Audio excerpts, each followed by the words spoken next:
Damai sejahtera Allah yang melampaui segala akal, itulah kiranya yang memelihara hati dan pikiranmu dalam Kristus Yesus Tuhan kita.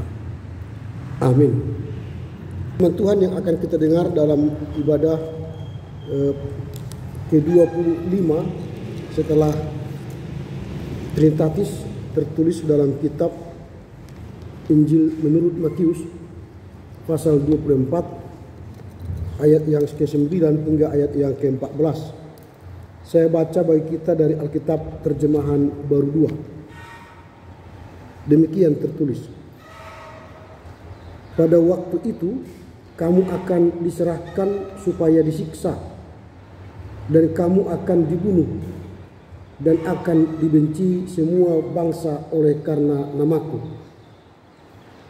Banyak orang akan murtad, dan mereka akan saling menyerahkan dan saling membenci. Banyak nabi palsu akan muncul dan menyesatkan banyak orang. Karena kedurhakaan makin bertambah, kasih kebanyakan orang akan menjadi dingin.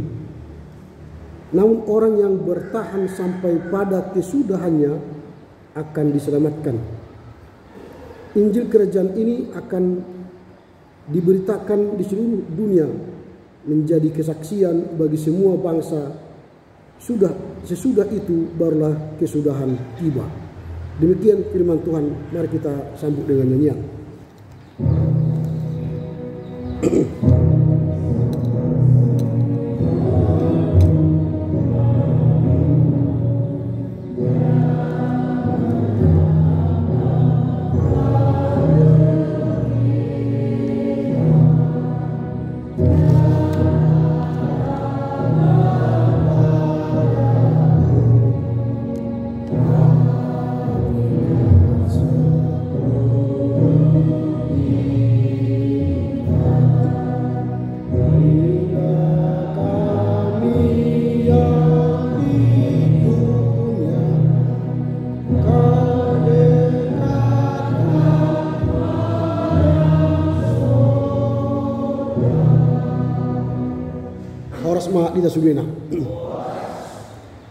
Kita telah memasuki minggu ke-25 setelah Trinitatis pada hari ini,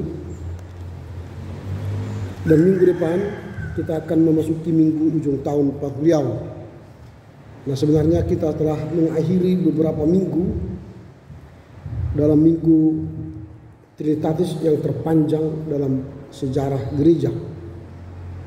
Dan pada minggu ini kita akan membahas tema orang yang bertahan sampai akhir akan selamat. Biasanya orang yang bertanding, kalau dia tidak mengakhiri sampai akhir, dia tidak akan beroleh sesuatu. Apakah piala, apakah kemenangan. Kalau dia hanya bertanding, lalu tengah jalan dia mundur, maka dia tidak akan mendapatkan sesuatu. Ada orang yang menggebu-gebu ketika memulai sesuatu pekerjaan, tetapi tidak berhasil mengakhiri tugas, maka dia tidak akan memperoleh apa-apa. Ada orang yang mungkin dalam memulai sebuah pekerjaan dia bermalas-malasan karena mungkin dia tertarik, tetapi lama kelamaan dia nikmati, dia bertahan, berjuang. Akhirnya dia beroleh sesuatu karena dia mampu bertahan hingga pada akhirnya. Ini gambaran tentang kita, bahwa banyak orang percaya, di awalnya sih percaya, tapi di tengah perjalanan proses kepercayaannya dia tidak bertahan. Maka orang sering berkata begini, membaptis orang itu gampang. Saya ulangi, membaptis orang itu gampang. Tetapi mempertahankan baptisannya itu yang sulit. Mempertahankan baptisan kita itulah yang paling sulit. Mendaftar bagi warga jemaat itu sangatlah gampang.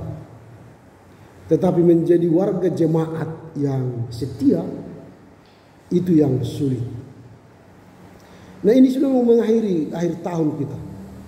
Kalau kita hitung dari 52 minggu yang kita lewati setahun ini, kita coba checklist. Berapa puluh kalikah kita setia datang beribadah kepada Tuhan di GKPA Jalan Pelita 2 nomor 56 ini? Adakah kita misalnya melewatinya dengan baik, atau kita hanya datang sesuka hati kita? Nah, ini perjalanan kehidupan. Dan perjalanan iman seseorang, kalau kita hanya di awal saja menggebu-gebu, tapi tidak tampak pada akhirnya, maka kita tidak beroleh selamat. Beriman tidak hanya diukur pada saat memulai perjalanan imannya, tetapi beriman akan diukur ialah seberapa tahan dia lama sampai pada akhir bertahan beriman kepada yang benar. Itulah yang akan beroleh keselamatan. Di kita memang di Kristen tidak ada pendampingan orang mati. Tidak ada pendampingan orang mati. Di agama seberang itu ada, pas mau mati ucapkan gitu, ke kupingnya itu diucapkan supaya dia ingat mengucapkan syahadat mereka. Di Kristen adakah orang mendampingi orang mati pas mau mati? Ingat Yesus amang, ingat Yesus, berdoa kau, ucapkan doa Bapa kami, ucapkan pengakuan iman rasuli, ucapkan. Ada? Gak ada. Gak ada orang yang mendampingi mau mati disuruh dia mengucapkan doa Bapa kami.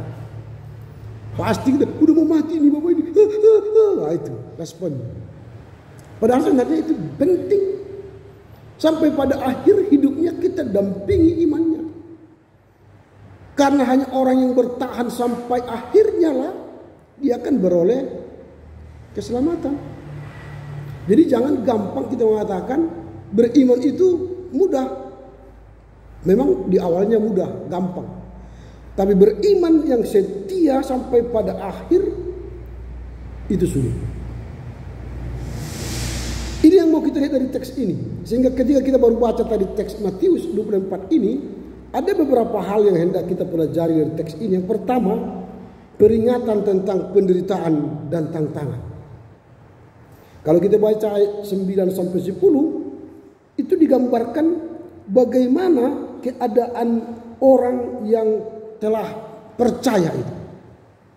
Dikatakan oleh Yesus diserahkan supaya disiksa, dan kamu akan dibunuh dan akan dibenci semua bangsa oleh karena namaku. Jadi ada tantangan, ada bahaya bagi orang yang mengikut Yesus. Nah, orang yang tidak mau bertahan, tidak mau beriman yang kokoh, yang kuat, tidak mau dianiaya, tidak mau dibunuh, dalam arti dibunuh karakter, dibunuh karirnya, dibunuh kehidupannya, atau tidak mau disiksa, dianiaya oleh rekan-rekan, oleh keluarga, oleh gereja dan masyarakat, maka dia akhirnya mundur dari imannya, lalu dia tidak mau lagi terlibat dalam kegiatan berimannya, maka orang seperti itu tidak akan beroleh mahkota kehidupan. Makanya mengikut Yesus itu tidaklah gampang dan murah. Ada resiko yang akan kita terima. Maka Yesus lalu berkata, pikulah salibmu. Salib itu kan menggambarkan penderitaan. Sesuatu yang harus kita terima. Sesuatu yang harus kita hadapi. Supaya apa? Supaya kita terbukti iman kita teruji menjadi iman yang kokoh. Jadi Yesus tidak menyembunyikan fakta bahwa mengikut dia itu ada tantangan yang harus dihadapi. Bahkan tidak hanya dianiaya, dihianati, dibenci, bahkan dibunuh. Ini yang kita lihat.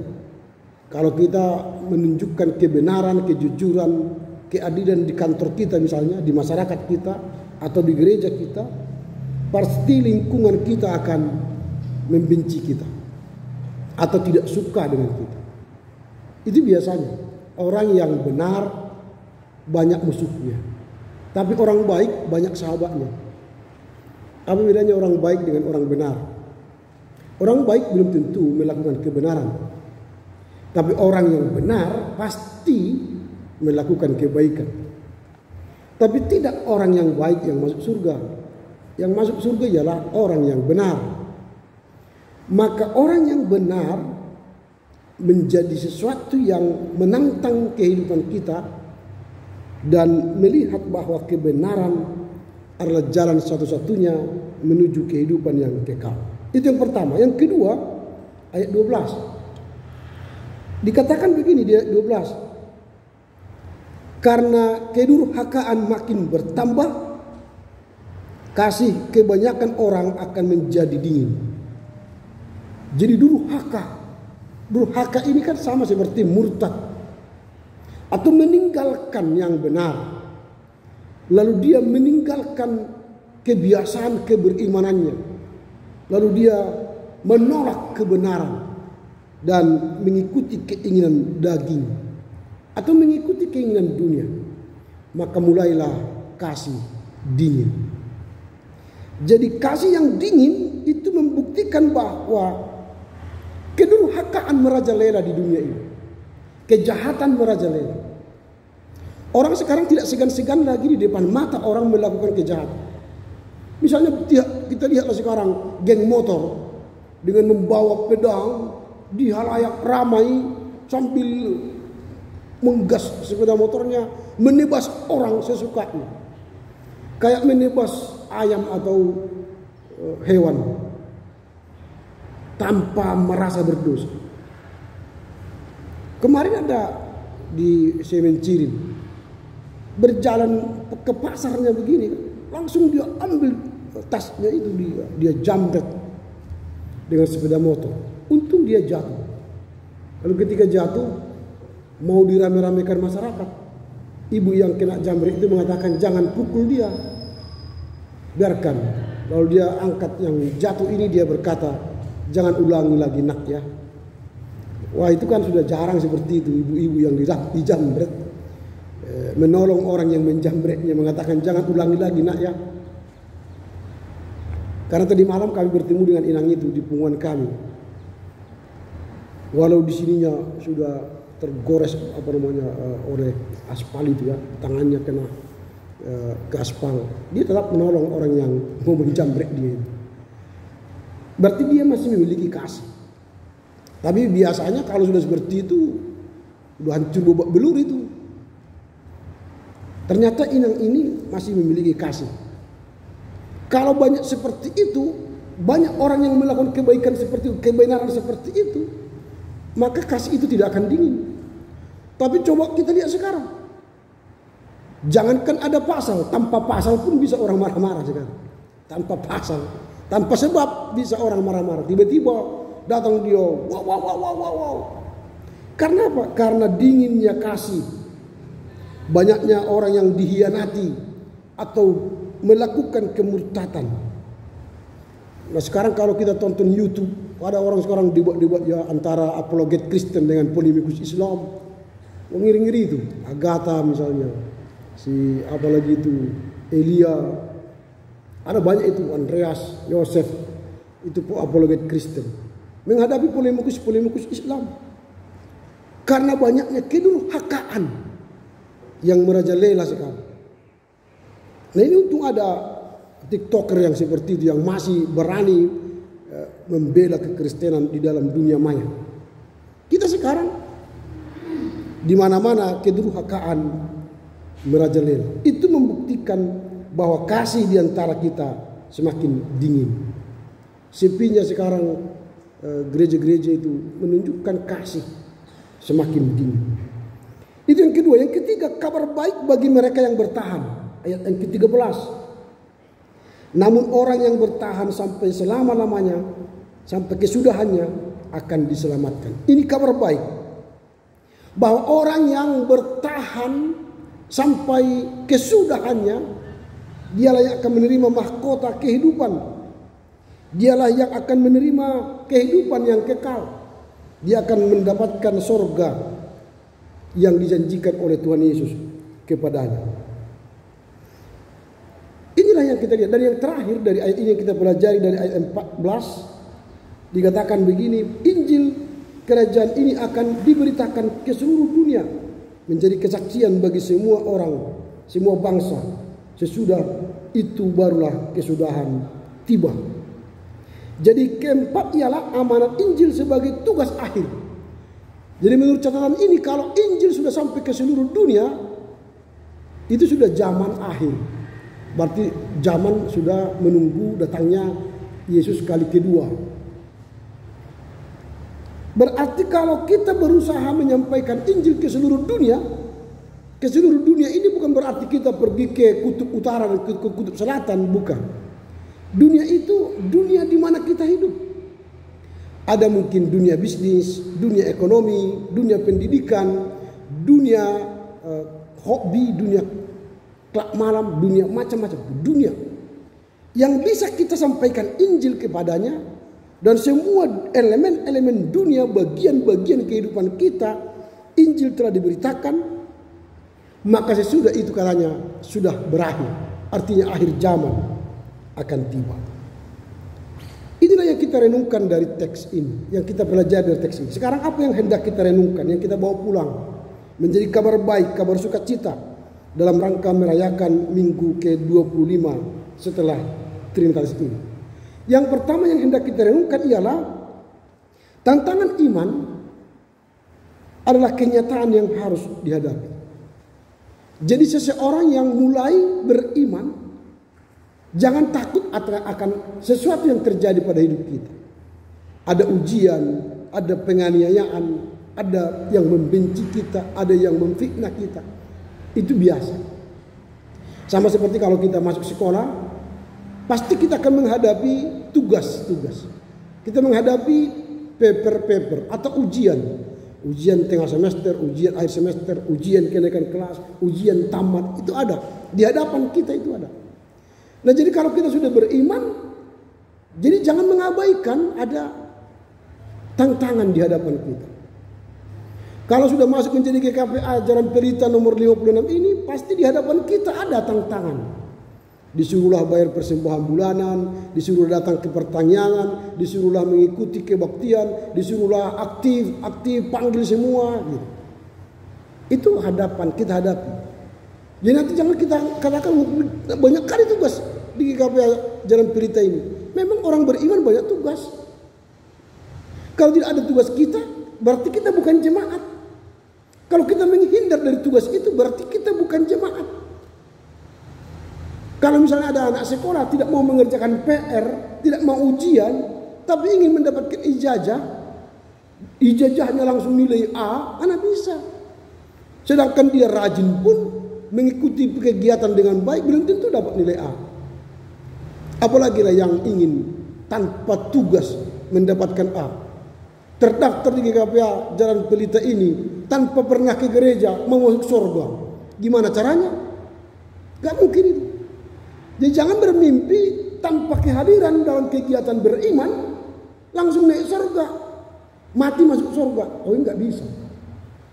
Hanya orang yang mengikuti perintah Tuhan dan mau menghadapi setiap tugas beriman, berjemaat, itulah yang akan mendapatkan keselamatan. Itu yang mau kita renungkan, karena kita sudah mau mengakhiri tahun ini. Kita flashback nanti ke belakang, apa yang telah saya lakukan di GKPA Jalan Pelita 2 ini. Itu yang pertama, tantangan iman adalah kenyataan yang harus dihadapi. Yang kedua, bahaya dinginnya kasih. Kalau di antara keluarga mulai dingin kasih, suami istri tidak lagi sahut menyahut, anak tidak lagi berbicara kepada ayah ibunya, ayah dan anak-anak tidak lagi bersekutu di sebuah rumah dengan harmonis, itu berarti tanda-tanda di rumah itu tidak ada lagi suasana damai. Sudah kehilangan keharmonisan.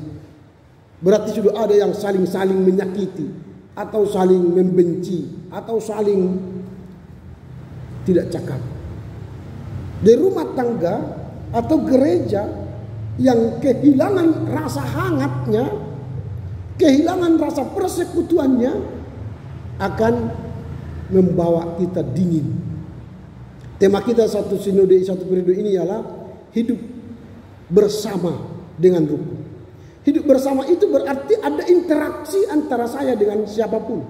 Suami istri menyapa istri, istri menyapa suami, anak-anak menyapa orang tua. Di gereja jemaat menyapa sintua, pendeta, dan sebaliknya pendeta sintua menyapa jemaat, sehingga ada hidup rukun bersama. Tapi kalau tidak ada itu, maka rasa dingin itu akan terus bertahan, kehangatan hilang, dan kebersamaan pasti hilang.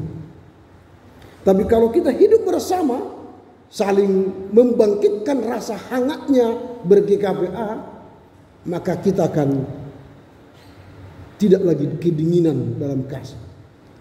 Harus ada semangatnya. Itu yang kedua. Yang ketiga, ketekunan adalah kunci keselamatan. Jadi orang yang tekun, dialah yang akan mendapatkan berkah. Ada upasannya rak Batak, taludo gogo di bain nunut. Taludo gogo di bain nunut. Ada orang yang merasa hebat, kuat, dia mengandalkan kekuatannya, lalu dia mengerjakan dengan cepat apa yang mau ditugaskan sama dia, tapi hanya sebentar, tidak setia sampai pada akhirnya.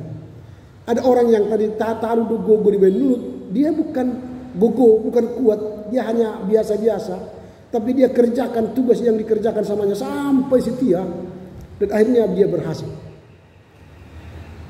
Artinya berarti beriman itu bukan hanya mengandalkan kekuatan kita saja. Yang penting dalam beriman ialah setia sampai pada akhirnya. Jangan hanya pada awal Januari 2024 yang lalu rajin sekali ber-GKPA ini. Rame karena bona tahun ya, karena masih awal-awal tahun, masih banyak kue baru mungkin di rumahnya. Tapi setelah Februari, Maret, April, Juni sampai November sepi. Nanti baru rame ini pada Desember. Apalagi Natal sekolah minggu, ramai sekali nanti ini gereja ini. Karena ingin lihat cucunya, lihat anaknya membaca teks. Pada mulanya Allah menciptakan langit dan bumi, amin.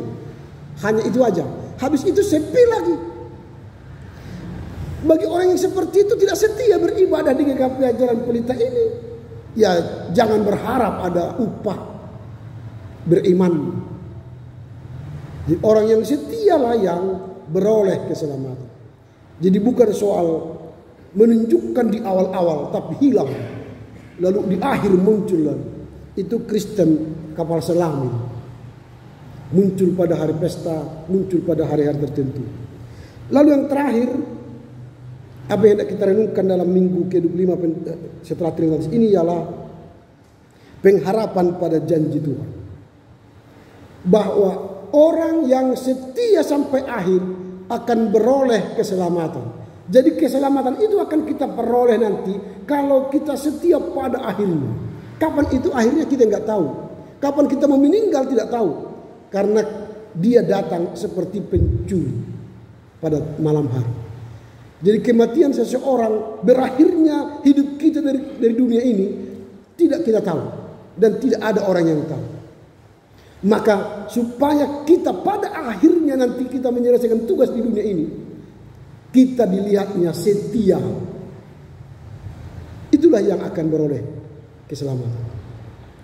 Kau dapati aku tetap setia. Itu datang Tuhan nanti, dia lihat kita nggak setia, nggak beroleh keselamatan. Tapi kalau dia datang, dilihatnya kita setia, itulah yang akan beroleh keselamatan. Kiranya Tuhan menolong kita mengerti, memahami firman-Nya hari ini, bahwa orang yang bertahan pada akhir sampai akhir, dia akan beroleh selamat. Amin.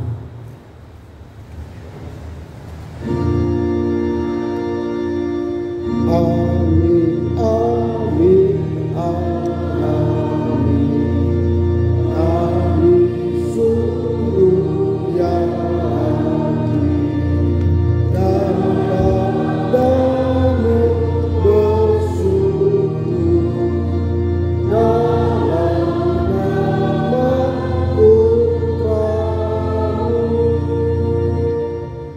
bersyukur Bapa, pada minggu ke-25 setelah Trinitas ini Tuhan mengajar kami bahwa orang yang bertahan hingga pada akhir akan beroleh keselamatan.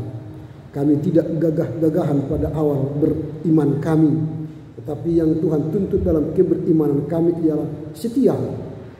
Setia mengikut Engkau dikala banyak duka suka, setia mengikut Engkau dikala ada banyak ancaman kematian, bahkan kebencian, sehingga kami bertahan di tengah persoalan tantangan hidup itu. Kami diajar supaya jangan durhaka, supaya kami tidak kedinginan, tapi hangatnya cinta kasih-Mu akan terus kami nampakkan, tunjukkan bagi orang di sekitar kami. Banyak hal yang kami pelajari dari firman-Mu, kiranya Tuhan menolong kami mengerti, memahaminya, serta melakukannya dalam kehidupan kami sehari-hari. Amin.